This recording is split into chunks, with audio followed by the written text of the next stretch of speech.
for being here. I want to thank the club and the board for inviting me. I only had to personally call every single member and ask them. The venue here, of course, is really appropriate for this discussion. I've been to this museum previously, and it's always important that we try to understand where we came from, how we got here. Our industry is one of the oldest industries in the world, and this book that I worked on, of course, very proud of. And there are a number of people I want to thank. First of all, my wife, who was supporting me all the way. It took me 15 years to write this book. And I also want to thank all of you that I've worked with, worked with, people that I've known in the industry who have really helped me with this project in one way or the other. So I want to talk about my journey. I also want to acknowledge, and I thought what Dave said about the future of the club is very important. We have to adapt. We have to follow the logic of the technology and the industry itself and allow the organizations to evolve. But I really love the motto of the Craftsmen Club, share your knowledge, and that's really why I'm here. I want to share what I learned with you, and hopefully you also buy the book. So, I want to make this interesting. I want to get you involved. I'm trying not to make this a classroom-style lecture. It's supposed to be very interactive, and you'll see what I mean when we get to it. Aaliyah's going to go around and pass out some bookmarks. Everybody has them? Yeah. Awesome. Thank you. Handouts. Okay. So, what am I going to talk? I'm going to talk about the book, the basic concept of the book. I'm going to talk about 4 of the inventors that are dealt with in the chapters. There are 33 inventors that I actually have sketches on. And then I want to talk about how I came about the title at the very end. So things are going to move very quickly. We don't have a lot of time. I'm going to start at the beginning. And in about an hour, we should get to about 1,500. So where did the book come from? In 2008, I launched a blog site called Multimedia Man, and I came up with this concept of know the past, create the future. And it's about business. It's about what we are doing now and how we can learn about the past in order to help us propel ourselves into the future. We're all creating the future every day in our lives, but are we doing it consciously? That's kind of the theme here. Let's think about what changes the industry has gone through over many decades, many centuries, and how do we learn from that to figure out where we're going to go next. So in the course of, 9 years, from 2008 to 2017, I published numerous blog posts, many of them about people, but I also wrote about the current technologies that were happening. Figure 2008 is pretty early.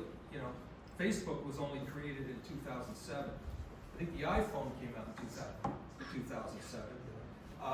Cloud technologies, all of these things that we kind of take for granted, YouTube, they were really coming on, and I wrote about a lot of those things as they were happening. As someone who had sort of their back foot in the old world and their front foot in the new world, it's like, okay, what is going on? So that's where the blog came from. So I finished the book in 2023, and it was available in January of last year. I sent a copy to Frank Romano up at the Museum of Printing in Haverhill, Massachusetts, and asked him to review it. And a few weeks after I sent the book, I called the museum, and guess who picked up the phone? Frank Romano. So for those of you who don't know him, he was a professor at the Rochester Institute of Technology for many years. And he's kind of a sage, if you will. He started in the industry in the 1950s, working for Mergenthaler Linotype in New York City. He has a very heavy New York City kind of Brooklyn accent. So I'm going to play for you the video of his book review, because it really does a good job, if you haven't seen it already, of kind of summarizing what the book is really for and what it's about. So I'm going to play the audio through my computer speakers, so I hope everybody can hear this.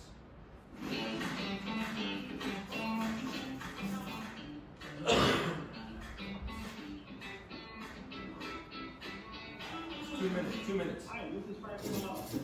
I want want to talk about a book that I just read. It's called As If by Chance by Kevin Reed Donley. That's me. The great thing about Kevin is he's actually a printer in the Detroit area. He's been in the printing industry all of his life. And he wrote this very interesting book that tries to discuss change in the printing industry, starting with Gutenberg and ending with Steve Jobs. By the way, he should have ended with Zuckerberg. Then he could have done Gutenberg to Zuckerberg.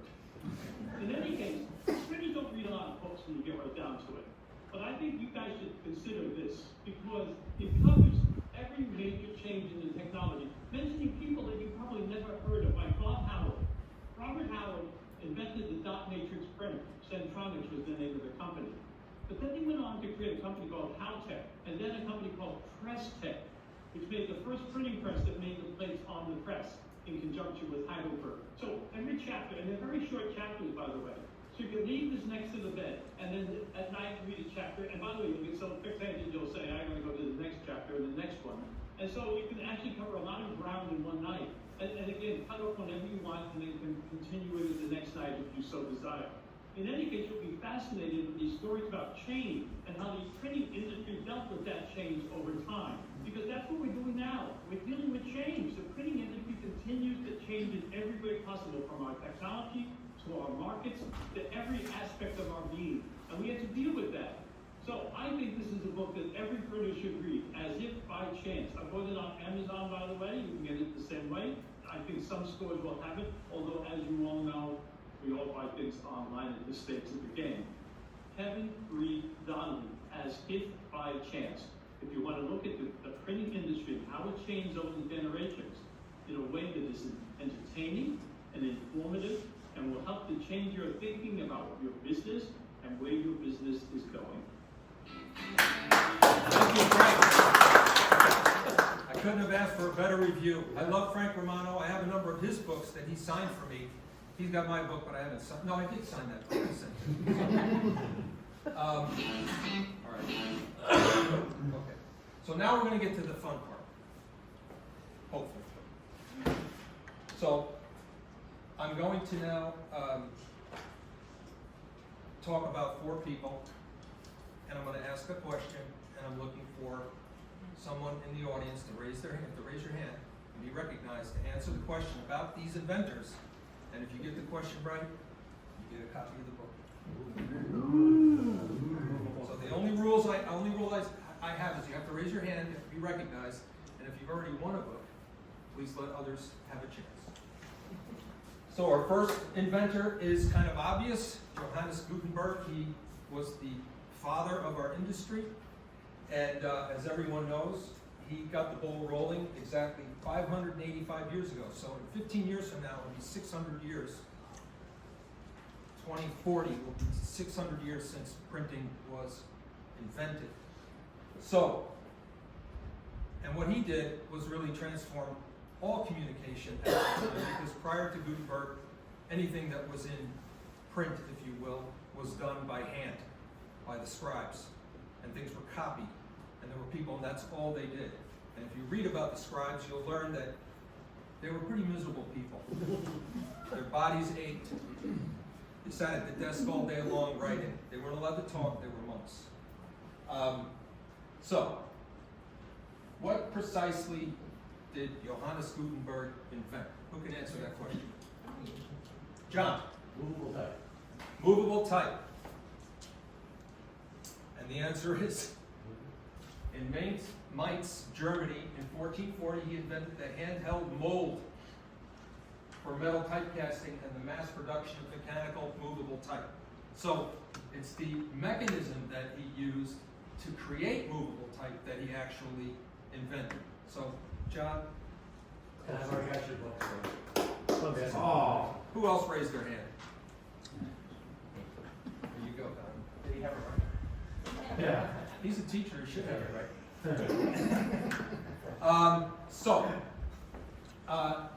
The question is, well, a handheld mold, what the hell is that? So, and how do I know this? Why is it important? Well, I went to Germany in 2008 to the Drupa show, and while I was there, I took a train ride from Drupa, which is in an industrial area, kind of like the industrial Midwest of the United States. There were steel mills and coal mines and all sorts of things like that in this area. And I traveled down to Mainz, which is near Frankfurt, 2.5-hour train ride along the Rhine River to go to the Gutenberg Museum. And I saw, and they considered this to be very important. A lot of people might think, oh yeah, Gutenberg, he invented the printing press. Well, yes and no. The press that he used was a screw press, which had previously been used for things like making wine or olive oil. He didn't invent that. What he invented was the ability to mass produce metal type characters, which then could be assembled as a printing plate, if you will, upon which ink was transferred to paper. And so it's not a great image, but this woman here, she did this demonstration totally in German. I didn't have any translator available. There were a lot of young people around in the room, but she's holding up this mechanism, and she actually showed how molten metal was poured into the mold and then produced a piece of metal type as we sat there. So that is something to remember. Okay, moving right along. The next important figure is Alois Senefelder, and he invented lithography, which is a printing technique we all know. We're very familiar with lithography in our industry today because lithography still remains the primary and most voluminous method of printing, but it's based on a chemical process as opposed to a mechanical process. The Gutenberg invention, ink was transferred from the printing surface to the paper through pressure and from raised letters. Lithography uses the separative properties of oil and water to transfer the inked image to paper. So he was a Bavarian playwright, a young man. He wanted to get his plays published, and he had a lot of problems working with printers. They were very crotchety people. So he decided to try to figure out a way and a method to produce his own materials on his own. And he performed many experiments. He had gone to university in Germany. And so the question for Senefelder is, how did Senefelder accidentally invent lithography? Okay, it's on my bookmark, so I'm cheating a little bit. I'm writing a grocery list. He wrote his mother's laundry list on limestone. Grease, pencil, realized it was the basis for a new printing method. That is correct. Very good. So, in Bavaria, Germany, in 1796, he wrote his mother's laundry list on a limestone. He lived in Bavaria where limestone was plentiful, by the way, and he had lots of it available to him with a grease pencil, and then realized this was the basis for a new printing method. The actual printing method that he invented took place 2 years later after many more experiments, and he had to work on it because initially it wasn't really that much different from the Gutenberg technique. So, a laundry list? Really? How do you know that? Well, you probably think I went to Bavaria, right? No, I went to the library. There's this book that was published by GATF in 1998 on the 200th anniversary of Senefelder's invention. And it's actually an autobiographical description that he wrote of his invention. It's a very unusual thing that such a document exists. And he was encouraged to do this by his friends, who recognized that his invention was a major breakthrough. And he actually sat down, and this is a very detailed description of all of the techniques that he developed. But he does explain, I had just ground the stone plate smooth in order to treat it with etching fluid and to pursue on it my practice in reverse writing. So he was right. You have to write backwards because when you transfer the image, it becomes right reading on the paper, right?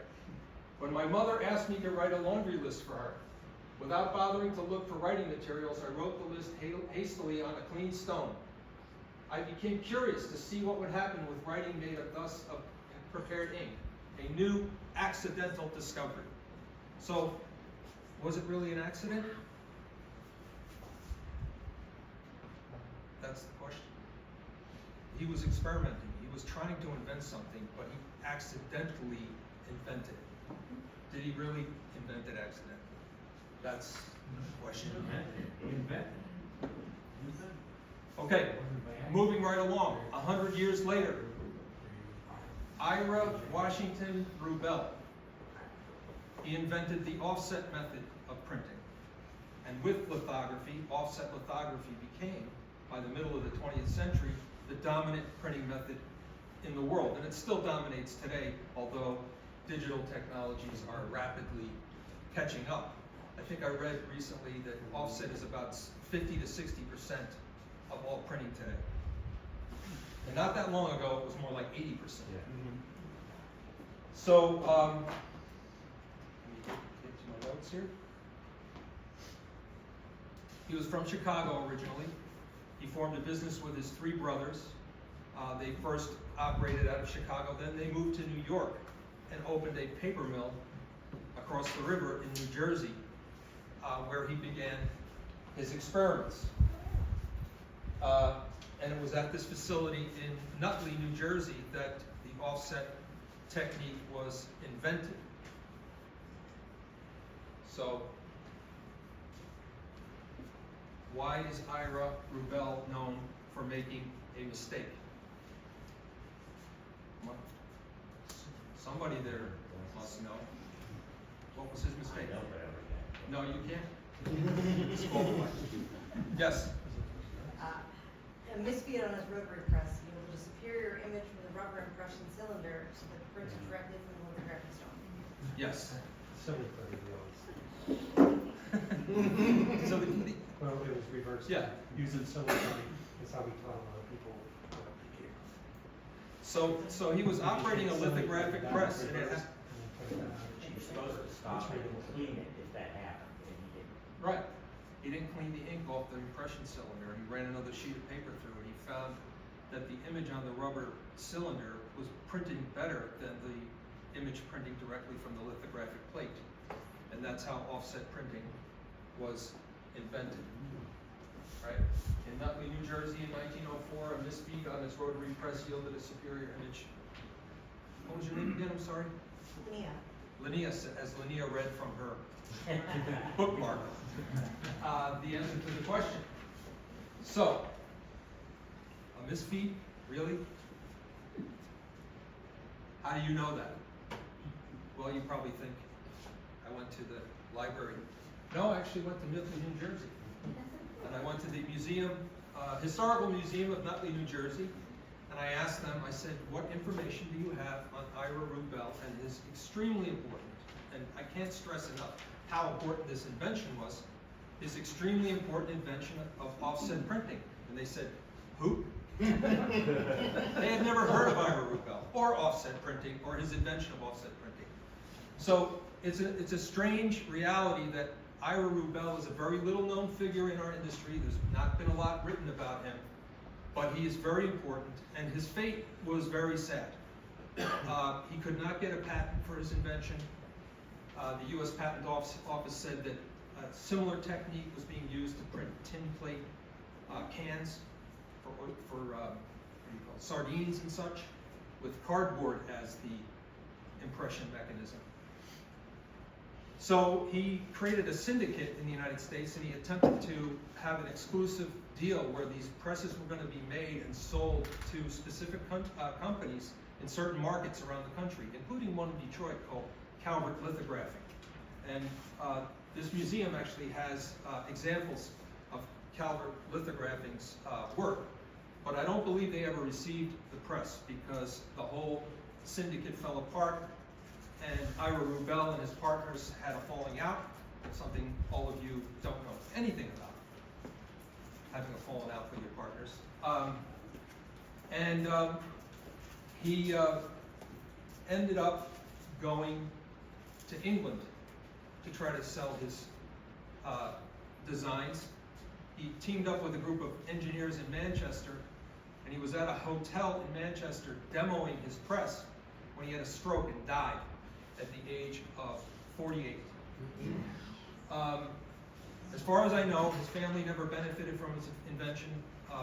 That process was picked up then by Harris, which then became the primary, Harris presses in the United States became the primary developer of offset press equipment. His body was returned to Chicago. I found his gravesite in Chicago. And if you go online, there is no Wikipedia page for Ira Rubel. There's very little information. But I have the only photograph on the internet of Ira Rubel and his press, which is that picture right there. And I found that photograph in this book, the Penrose Pictorial Annual, which is a British book that was published every year with lots of examples of printing. And there's a piece in here that was written by a friend of his from New Zealand after his death, describing the type of man that he was, how they were great friends, and acknowledging that Ira Rubel was indeed the inventor of the offset press. His name was Sears. He didn't mention anything about the misfeed, by the way. But if you go to the Smithsonian Institute, one of his presses is on display there. And usually books on the history of printing that talk about his invention will mention the misfeed and the mistake. So let's move along. Not quite 100 years later, in 1985, Steve Jobs did something very important for our industry. And you know, you might think I threw Steve Jobs in there with Gutenberg to kind of make the title attractive to people, but it is a fact that Steve Jobs was a figure in the history of printing and publishing who made an enormous contribution in the 1980s. Unfortunately for him, he was fired from Apple several months after he announced this technology.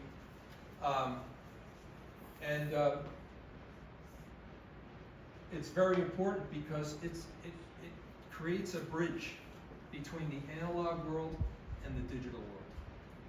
It transformed everything that we do in our shops. It led to many, many different things, including the internet and social media. They all trace their roots back to what Steve Jobs did. So, desktop publishing is the term that was used to describe the system that he first demoed in January of 1985 at the Apple investors meeting. And so the question is, where did he get the idea for this desktop publishing system? Yes? On a tour to Xerox Park. Xerox Park. Correct. It's on my bookmark, but I need it anyway. That's why I didn't read it off the bookmark. Xerox invented graphical user interface. That's where the mouse came from too. Yeah. So, this is a strange story too, because Xerox really invented many things that we take for granted today in computer technology. Ethernet was invented there. You know, laser printers were invented there. Windows. Graphical user interface, yeah. GUIs, graphical user interface. But this system, the Alto, if I had more time, I'd show you the TV commercial that aired in the 1970s. Had email, is a whole presentation of a guy coming into his office and calling up his email and printing out a sheet of paper that has what's on the screen is printed on the sheet of paper. And that's known as what you see is what you get also WYSIWYG. Those were terms that were widely being used at the time. But the thing that Jobs did, and this was his genius really, I think, not only his ability to sell things and present ideas, but his ability to bring people together. As everyone knows, he didn't himself invent many things, technologically speaking. He went into business, founded Apple with his buddy Steve Wozniak. He did all the work. Wozniak was the tech guy behind Apple. But what Steve Jobs did, so again, Park, really? How do you know that? Well, in this particular case, I did go to Park in 2000. The place was closed. There was nobody there. I couldn't get inside. So I started reading about it, and I came across this book, Inside the Publishing Revolution, the story of Adobe. So one of the companies that was part of the desktop publishing revolution was Adobe. They developed PostScript. So what are the different, there's the graphical user interface on the Alto computer. There's the book. And these are the people who contributed to the invention of desktop publishing. The group on the top were the Macintosh operating system people who developed the fonts and the whole files and folders and all of that. Susan Carr, Andy Hertzfeld, and Bill Atkinson. And then Adobe, Aldous PageMaker, Paul Brader, he was from Minnesota. He came up with the phrase desktop publishing. And then down here you have a picture of Jobs with the two guys who founded Adobe, Chuck Geschke and John Warnick. They were employees at Xerox PARC.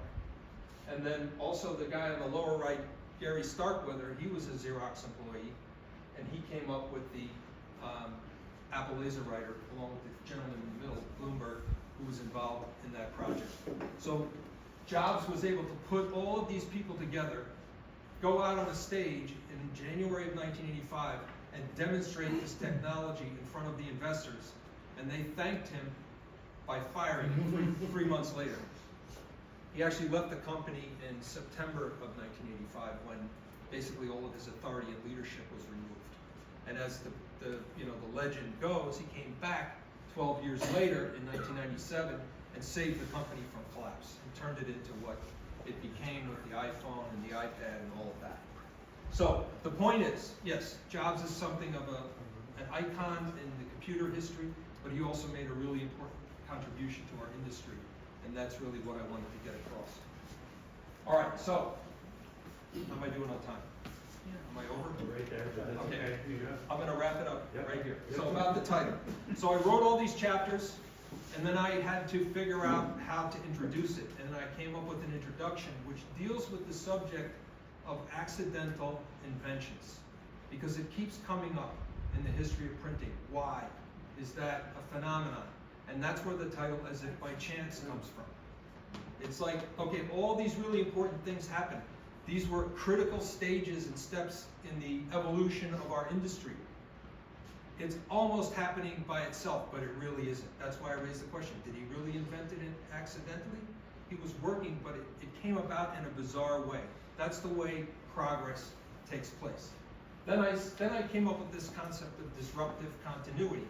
Disruptive continuity kind of explains that the things that are happening today that push us into the future are based on what happened before. Nothing is totally separated from the past.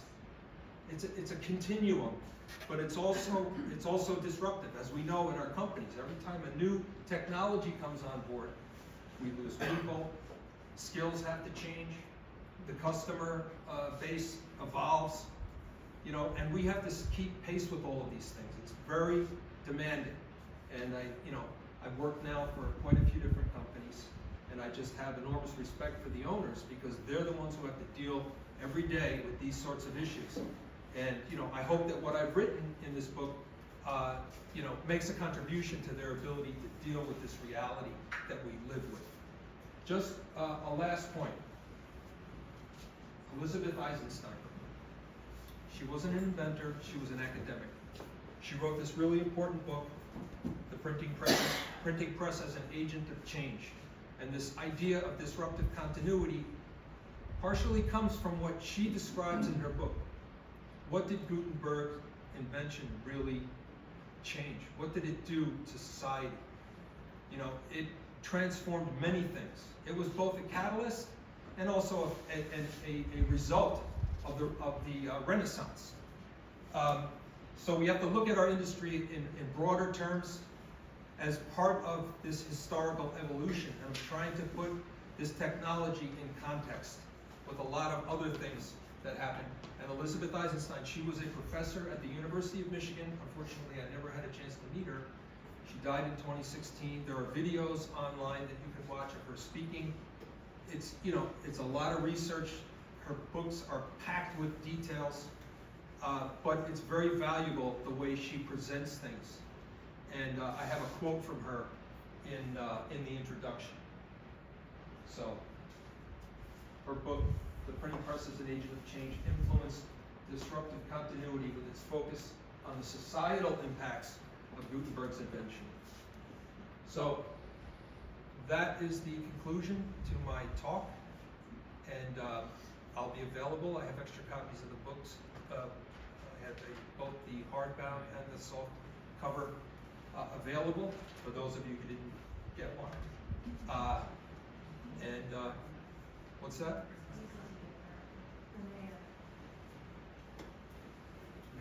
Pardon me. Is it signed? Actually, I do need to sign these ones. Okay, Any so, other questions for Kevin? yeah. We'll be wrapping up and adjourning.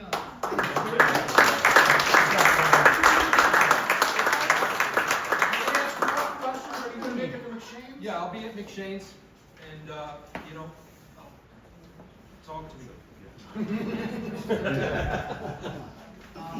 One of our 100-year anniversary books. Oh, yes, Do you have one already? I do. You do, yeah, too. You might wanna, maybe you could use it as a donation. Yeah, Yeah.